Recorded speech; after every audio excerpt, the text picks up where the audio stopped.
Good morning everyone. हम लोग study कर रहे थे साइक्रोमेट्रिक प्रॉपर्टीज़ की। साइक्रोमेट्रिक प्रॉपर्टीज़ जिसमें हम लोग ने ड्यू पॉइंट टेम्परेचर, वो टेम्परेचर जहाँ से हमारा मॉइस्चर ठंडा होना स्टार्ट हो जाता है, इसके बारे में पढ़ लिया था। ड्राई बल्ब टेम्परेचर, ठीक है, वो टेम्परेचर जब हम किसी थर्मामीटर को एटमॉस्फेयर में यानी वातावरण में रखते हैं, ठीक है, और उसका टेम्परेचर मेज़र करते हैं, तो वो जो टेम्परेचर होता है उसको हम लोग ड्राई बल्ब टेम्परेचर बोलते हैं। ठीक, उसके बाद आता है wet bulb temperature. Wet bulb में क्या आता है, जो हमारे थर्मामीटर की जहाँ पे मरकरी रहता है, जो रॉड होती है, उसको हम लोग जब किसी क्लॉथ से, कॉटन क्लॉथ से क्या करते हैं, उसको बांध देते हैं, ठीक है, उसके ऊपर लपेट देते हैं, तो उसके बाद जो टेम्परेचर हमारा मेज़र होता है उसको हम लोग बोलते हैं wet bulb temperature. Dry bulb temperature हमेशा ज़्यादा होता है वेट बल्ब टेम्परेचर से, ठीक है। उसके बाद आती है स्पेसिफिक ह्यूमिडिटी। स्पेसिफिक ह्यूमिडिटी क्या थी, ये किसका किसका रेशियो था, mass of vapour upon mass of dry air. किसका किसका था, mass of vapour upon dry air. Vapour किस में होगा, ग्राम में, और ड्राई एयर किस में होगी, किलोग्राम में, तो इसकी यूनिट हो जाती ग्राम पर किलोग्राम। ठीक, इसको हम लोग क्या बोलते हैं, ह्यूमिडिटी रेशियो भी बोलते हैं। स्पेसिफिक ह्यूमिडिटी को क्या बोलते हैं, ह्यूमिडिटी रेशियो, ठीक है। ये चीज़ आपको क्लियर होगी। इसके बाद कुछ फॉर्मूले भी बताए थे इसके, 0.62 P upon P minus P A, ये सारी चीज़ें, ठीक है। तो उसके बारे में उसका टर्म्स क्या क्या था। ठीक, आज पढ़ते हैं डिग्री ऑफ सैचुरेशन क्या है। डिग्री ऑफ सैचुरेशन क्या है, डिग्री ऑफ सैचुरेशन को डिनोट करते हैं म्यू से, ठीक है। Is the ratio of actual specific humidity upon saturated specific humidity. W क्या है, W ये ओमेगा होता है, ठीक है, W नहीं है। एक्चुअल स्पेसिफिक ह्यूमिडिटी और सैचुरेटेड स्पेसिफिक ह्यूमिडिटी।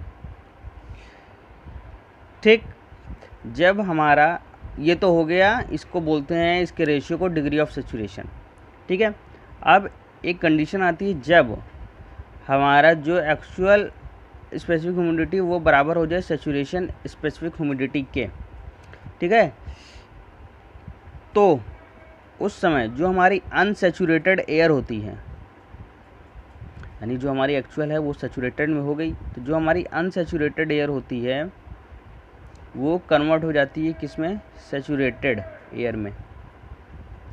ठीक, सैचुरेटेड एयर में, क्योंकि जो हमारी एक्चुअल है वो किस में कन्वर्ट हो गई, सैचुरेटेड में। एक्चुअल कन्वर्ट हो गई सैचुरेटेड में, तभी तो बराबर हो गई।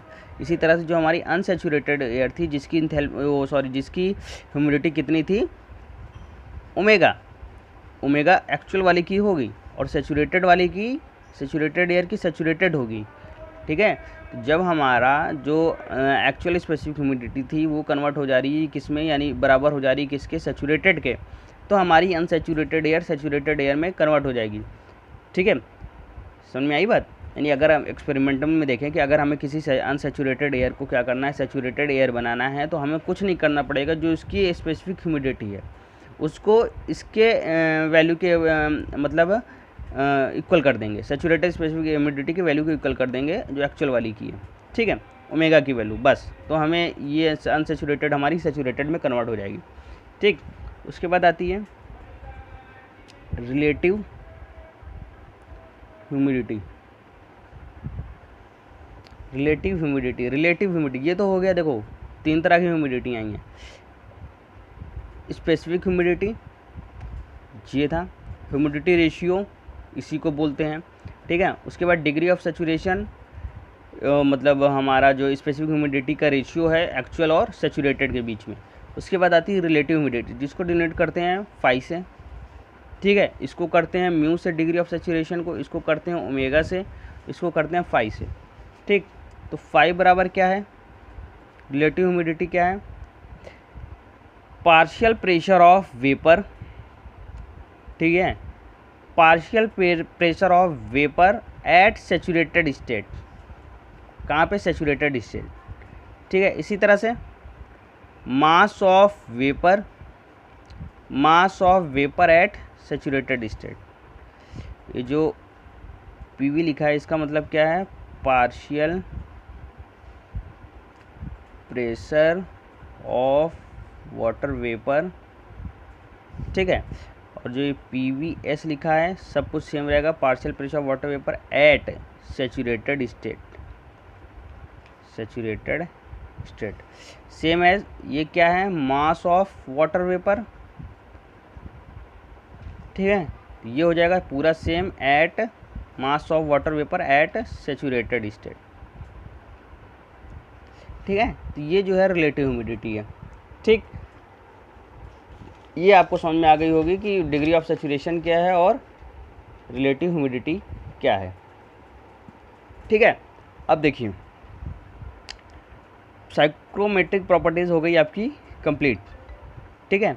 अब इसमें आपको कुछ नहीं करना है, साइक्रोमेट्रिक प्रॉपर्टीज अब पढ़ ली, अब पढ़ेंगे हम लोग साइक्रोमेट्रिक चार्ट। साइक्रोमेट्रिक चार्ट पर ये टॉपिक कल पढ़ेंगे, ठीक है। आज थोड़ा सा जो आपका एग्ज़ाम होने वाला है उसके बारे में जान लीजिए कि ऑब्जेक्टिव टाइप पेपर होगा, ठीक है। और उसमें किस टाइप के क्वेश्चन पूछे जाएंगे, जनरल क्वेश्चन पूछे जाएंगे जो आपको मैंने इसमें पढ़ाया है, ठीक है। उसमें कोई न्यूमेरिकल्स नहीं होगा, बस खाली थ्योरेटिकल क्वेश्चन होंगे, ठीक है। यानी COP पूछ सकते हैं कि बेल कोलेमैन की क्या होती है, ठीक है। और कुछ आपका पूछ सकते हैं कि बताओ वेपर एब्जॉर्प्शन रेफ्रिजरेशन साइकिल में क्या कौन कौन सा कंपोनेंट यूज़ होता है, कंप्रेसर, कंडेंसर, उसमें एक्सपेंशन होता है, कौन कौन थ्रॉटलिंग प्रोसेस कैसा प्रोसेस है, ठीक है। ये सारी चीज़ें, ठीक है। और वेपर कंप्रेशन में कौन सी गैस यूज़ होती है, ठीक है। एब्जॉर्प्शन में कौन सी गैस होती है, एयर रेफ्रिजरेशन में कौन सी गैस होती है। तो ये जो हमने पढ़ाया है, जो आपको पूरा नोट्स प्रोवाइड किया है, बस उसी में से है, अलग से आपको पढ़ने की कोई ज़रूरत नहीं है, ठीक है। Best of luck for your exam.